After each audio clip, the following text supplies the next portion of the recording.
reka dutangire mutubwire mu by'ukuri ni inama ariko kandi bavuga ku bushakashatsi mwanakoze ku bijyanye n'uburezi ndetse kandi n'ubuzima mwabonye n'iki ku buryo abanyarwanda bakwiye kukimenya ariko kandi no kukirinda muri ruswa. Mwakoze, nitwa Rwego Albert, nshinzwe za porogaramu muri Transparency International Rwanda n'ubushakashatsi. Uko mwayibonye abagaragarije muri iyi nama ubushakashatsi bakoze kuri ibyuho bya ruswa mu burezi ndetse no mu buvuzi. Mpereye ku burezi mwabonye ko hagaragaye ruswa y'igitsina mu mashuri, yaba cyane cyane muri kaminuza, bijyanye no kugira ngo umunyeshuri abone amanota cyangwa yimuke, ugasanga bibaye ngombwa ko asabwe ruswa y'igitsina kugira ngo ashobore, nubwo yaba ari n'umuhanga ariko ugasanga umwarimu ashaka kumusubiza inyuma kugira ngo abone ya ruswa y'igitsina. Hari izindi zagaragaye mu mashuri nka za porogaramu zo kugaburira abanyeshuri, cyane cyane mu gihe abayobozi b'ibigo aribo babaga batanga isoko, ugasanga isoko bararyikubiye, bahimbye amakampani yabo, noneho ugasanga nibo bafashe amasoko. Birumvikana ko bagabura ituzuye cyangwa bifite ubuziranenge butuzuye, ugasanga abanyeshuri bahagira ibibazo, hakavamo ndetse no kuva mu ishuri kubera ko babuze ibyo kurya kandi leta yabitanze. Hari mu burezi nako mu buvuzi mwabonye ko naho hagaragaye ruswa y'igitsina, cyane cyane ku baganga.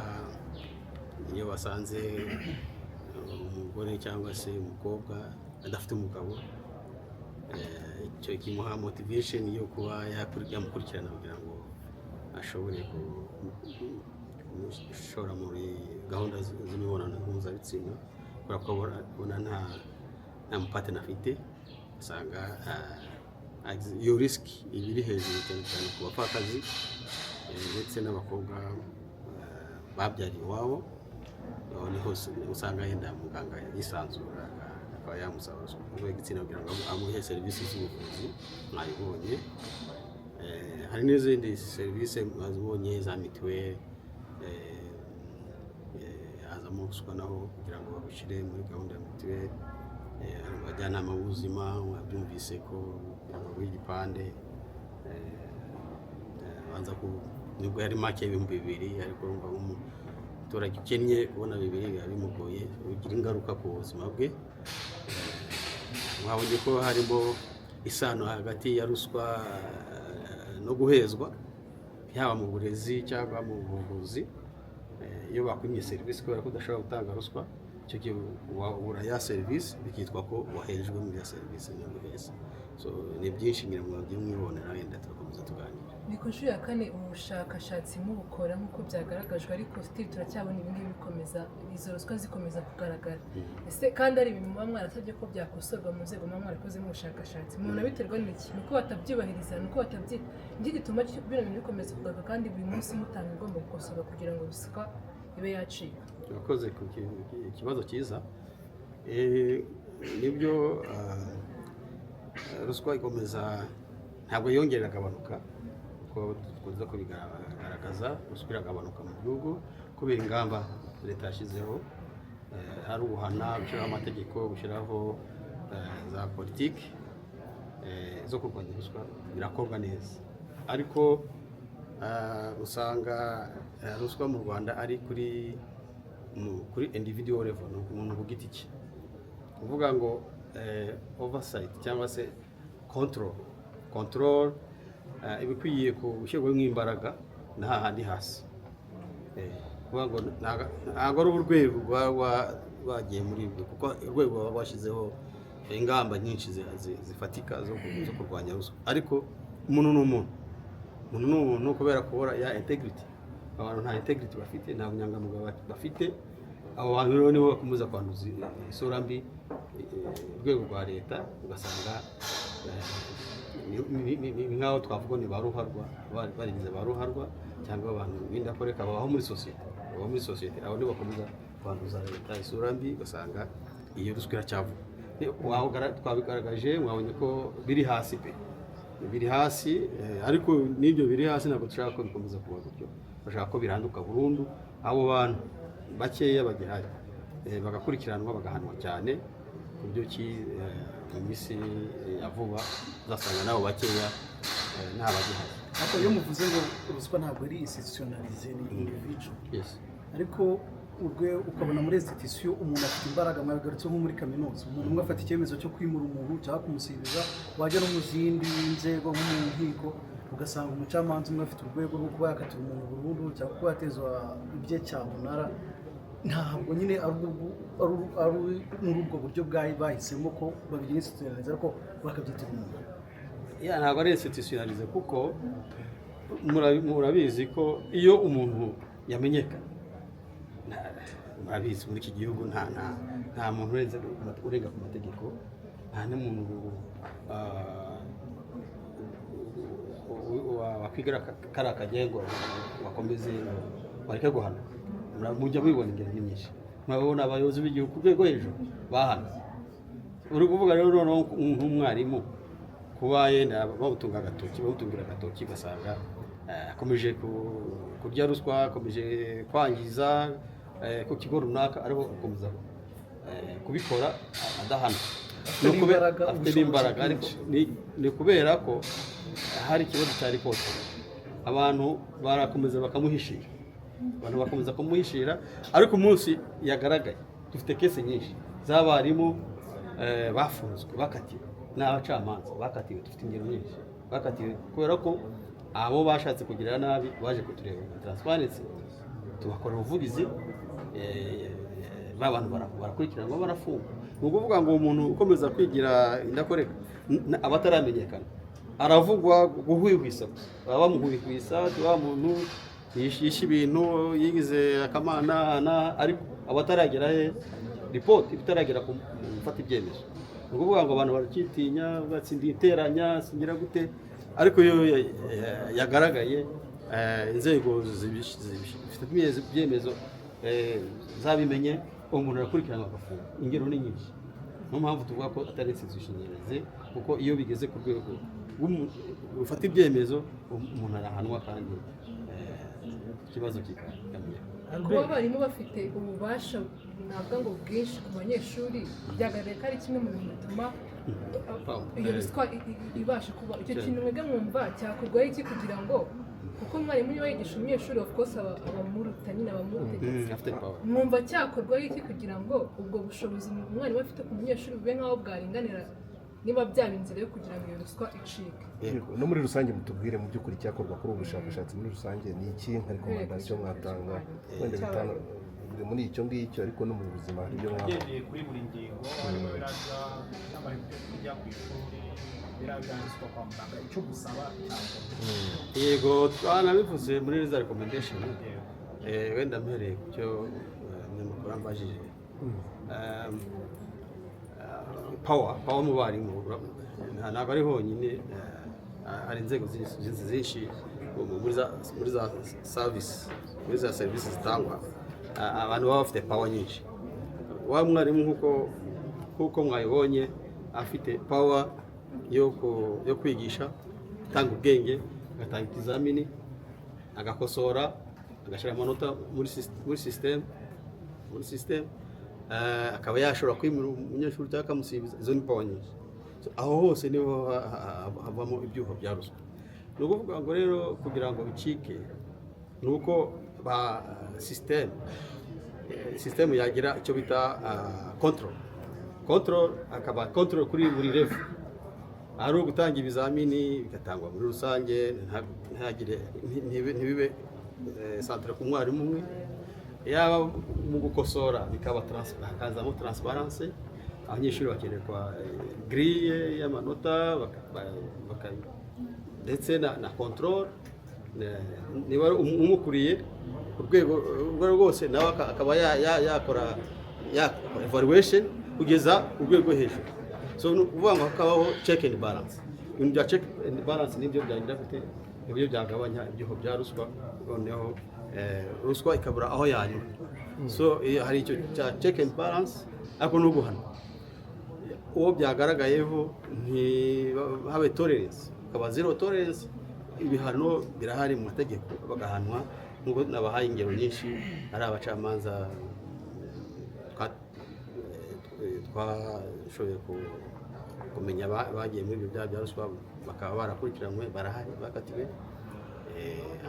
Abarezi turahari bakatiwe ingingo nyinshi mu manota, muri recruitment, mu bintu bya procurement byose, abo byagaragayeho barahanwe. So ukaza ingamba zo guhana zigakazwa, ndetse na control mechanism zikiyongera. Imibare bahanwe, imibare wenda y'abahanwe mufite abo bantu mwagiye mukoraho ubuvugizi ntabwo ari nyinshi kuko ntabwo ari benshi, ntabwo tweneye umubare, ariko cases zirahari.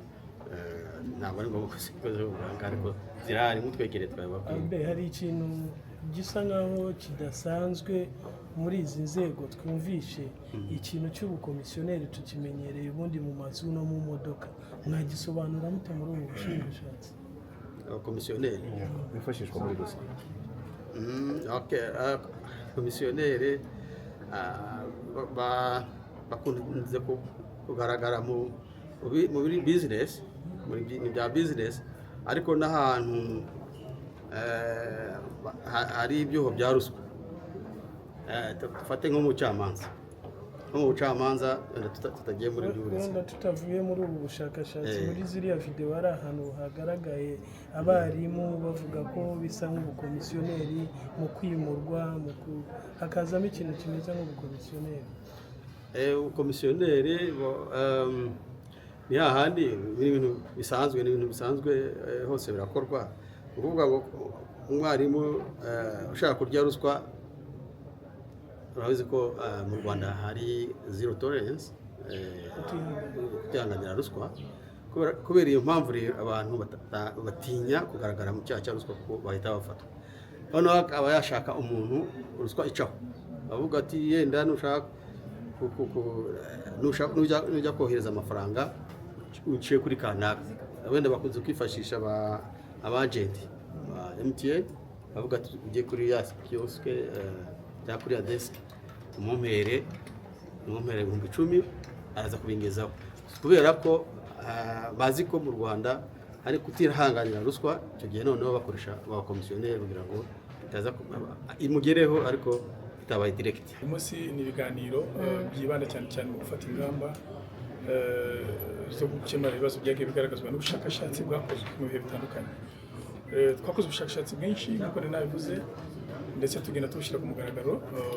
Ubu rero uyu munsi wari uwo no kubihuriza hamwe, tuhamagara inzego, hanyuma turebe uburyo twafatanye twese hamwe tukabifatira ingamba. Icyo wari umbajije rero ngarutseho, muri rusange ubushakashatsi bwagaragaje ko ruswa iri hasi, ntabwo iri hejuru, cyane iyo ugiye kureba mu nzego kuri institutional level cyangwa se ku rwego rw'ikigo. Ruswa isa nkaho iri hasi, nta niyo twabonye mu by'ukuri. Mu mategeko naho arahari, ibigo bishinzwe gukurikirana birahari, ahubwo ahantu hakigaragara ruswa ni kuri serivisi ya nyuma ihabwa umuturage. Ni ukuvuga ngo ni kuri ya ntambwe ya nyuma, kuri bamuha umuturage serivisi. Urugero, naguha umuntu umwana yigamo, umuntu umwanya waho yimenyereza umwuga, umuntu umuha transfer wenda ari umurwayi. Abo nibo usanga ku rwego rw'umuntu giti cye hakigaragara ibyuho bya ruswa. Ibyo navuga rero, wenda mbere mu by'ubuvuzi byagaragaye cyane ruswa yitwa ikimenyane. Niho abaturage benshi bagaragaza ko hakiri ruswa ikimenyane, aho usanga serivisi itangwa, ibisabwa kugira ngo yihabwe bitagaragazwa, ku buryo umuntu wundi utaje ashobora guhabwa serivisi imbere yawe cyangwa se watanze. Ikindi kigaragara ni uko muri serivisi zijyanye ubuzima bw'imyororokere bukunze guhuramo na ruswa, cyane ishingiye ku gitsina, aho bagaragaza ko bamwe mu baganga cyangwa se abatanga iyo serivisi bakunda kwibasira abagore n'abakobwa. Cyane bakavuga ko iyo bamaze kumenya ko wenda umugore cyangwa umukobwa wenda yabyariye iwabo adafite umugabo, cyangwa umugore nawe nta mugabo afite, bakunze kubatagetinga kugira ngo ngira ngo ubuhamya ko basigarana amanimero yabo kugira ngo bazasigare babahamagara. Hanyuma muri serivisi z'uburezi nirutse gato cyane cyane bigaragara muri kaminuza n'amashuri makuru aho ubona cyane cyane ruswa ishingiye ku gitsina kugira ngo abanyeshuri bahabwe amanota meza bashobore kwimuka. Hari n'aho byagaragaye ko bahabwa basabwa ruswa ishingiye ku gitsina kugira ngo bahabwe amanota meza muri internship ndetse no guhabwa imyanya muri internship n'ibindi. Abantu batanze ubuhamya bagarutse ku bintu kijyanye n'ubukomisiyoneri kugira ngo umwarimu abe yahabwa mitasiyo n'iki mwasanze kimeze kutujya dusobanura icyo kintu. Ngira ngo ni byiza ko kibaje mwakiboneye. Abaturage bagiye batubwira ko akenshi bari batanga serivisi ntabwo aza uburyo buri direct ngo gusabe ruswa, bashaka uwo nakwita uri intermediaire utaba muri iyo serivisi. Niba ari nk'umwarimu akaba atari umuntu bisa nk'umukomisiyoneri aba ari hagati yawe nawe, akenshi rero niwe watuma kuri izo ruswa. Bagiye babigaragaza muri za kaminuza aho waba ufite nk'umuntu umunyeshuri warangije cyangwa se undi muntu ku ruhande akaguhuza na mwarimu ku buryo akurangira naho muzahurira n'amanota azaguha kugira ngo uwa mwarimu ase nk'atagaragara muri gikorwa ahubwo hagaragara mu komisiyoneri. Ni uko biteye niko bagiye babitubwira. No mu buzima muri biriya bagaragaje ibibazo by'ibipande nabo harimo abakomisiyoneri. Oya, ubuzima ngira ngo mwabibonye imibare iracyari hasi mu by'ubuzima cyane cyane. Bagaragaza ruswa iri muri serivisi zijyanye n'imyororokere, ubuzima bw'imyororokere cyangwa nka biriya by'ibipande wabonye biraba ari n'amafaranga make nta mukomisiyoneri wajyamo. Ikindi mwabonye ni abajyanama b'ubuzima kugira ngo bashyire umuntu ku rutonde rw'abazahabwa shakibondo, naho urumva ni makeya babahana, ntabwo bashyiramo umukomisiyoneri. Ikindi nanone bavuga ni ugusura abarwayi, aho bavuga ko amasaha yo gusura yarangiye hatari uburyo bunoze, usanga bamwe n'ubundi bakomeza kuza bigatuma hari abatanga mu ruswa kugira ngo bashobore gusura abarwayi babo. Iyo musesengurira ruswa iri ku rwego rwo kuri serivisi yani umuturage ahabwa, usanga icyuho mu mategeko kirihe muri ubu bushakashatsi bwanyu? Mu bushakashatsi bwacu nigeze kubabwira ko twakoranye n'ibihugu bitanu, mu by'ukuri mu Rwanda ntacyo twabonye, ahubwo icyo twakibonye mu kuyashyira mu bikorwa cyane cyane muri control, kureba ko amategeko n'amabwiriza yubahirizwa cyane cyane ku rwego rw'umuntu ku giti cye. Ariko mu bijyanye n'amategeko kugeza ubu bushakashatsi ntabwo bwacu bwakozwe, ntabwo bugaragaza ko hari icyuho mu mategeko, kuko dufite itegeko rirwanya ruswa, murarizi ifite amartikeli arwanya ruswa ishingiye ku gitsina, dufite icyo bita itegeko rirwanya ihohotera ryo mu ngo n'ibindi, aho hari amategeko asobanutse n'ibihano, ahubwo ikibazo kiri mu kuyashyira mu bikorwa. Uyu muganga wasigaranye nimero z'umubyeyi w'umugore udafite umugabo, igenda gute nyuma yaho? Azamushakira hehe? Twebwe ubushakashatsi aho bugarukira ni uko basigara nimero zabo bakasigara babavugisha. Cyakurikira ntabwo nakimenye, uwo muntu niwe wakimenya. Gusa icyo navuga ni uko ntabwo biba byemewe ko umusaba nimero, kuko uwo murisha pawa aba ari victime. Gusigarana nimero ugasigara umuhamagara ubwabyo biganisha kuri ruswa. Ni ku nshuro ya kane ubushakashatsi bumeze bukorwa, mugereranyije n'inshuro iheruka cyangwa n'izindi nshuro zabanje, ubu bimeze bite? Ibyo mwabonye ubu ngubu bitandukaniye n'ibindi mwabonye mu nshuro eshatu zitambutse? Bigenda bigabanuka mu by'ukuri. Mwagiye mubona ko imibare mu pourcentage ari hasi. Iyo ugiye kureba trend rero mu by'ukuri biragabanuka. Usibye ko uko tubivuga niyo waba ari umuntu umwe ugereranyije n'ingaruka zimubaho, ntabwo dukeneye imibare igabanuka, ubu dukeneye ruswa ivaho burundu.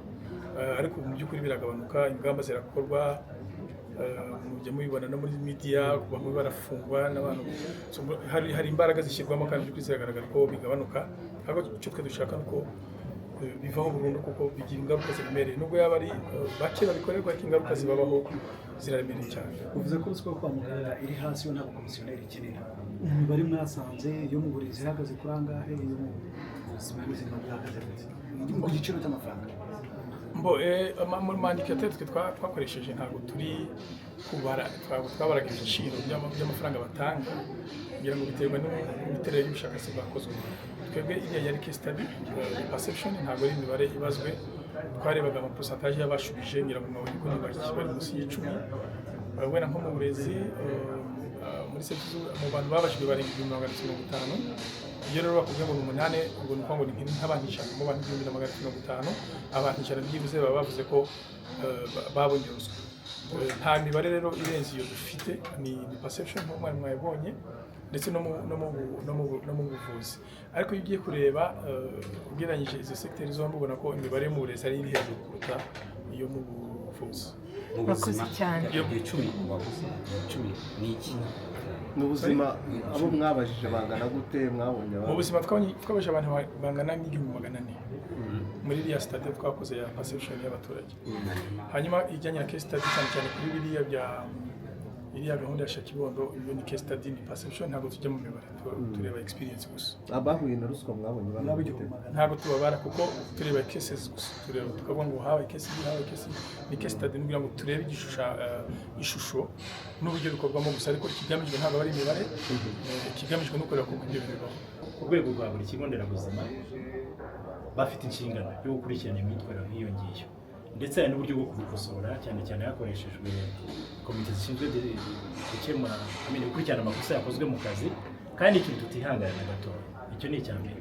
Icya kabiri hari uburyo bwo gukurikirana uko abarwayi bahabwa serivisi harimo ndetse no kugaragaza ibibazo byagaragaye mu mitangire ya serivisi. Dufite abantu bashinzwe customer care nizo nshingano zabo.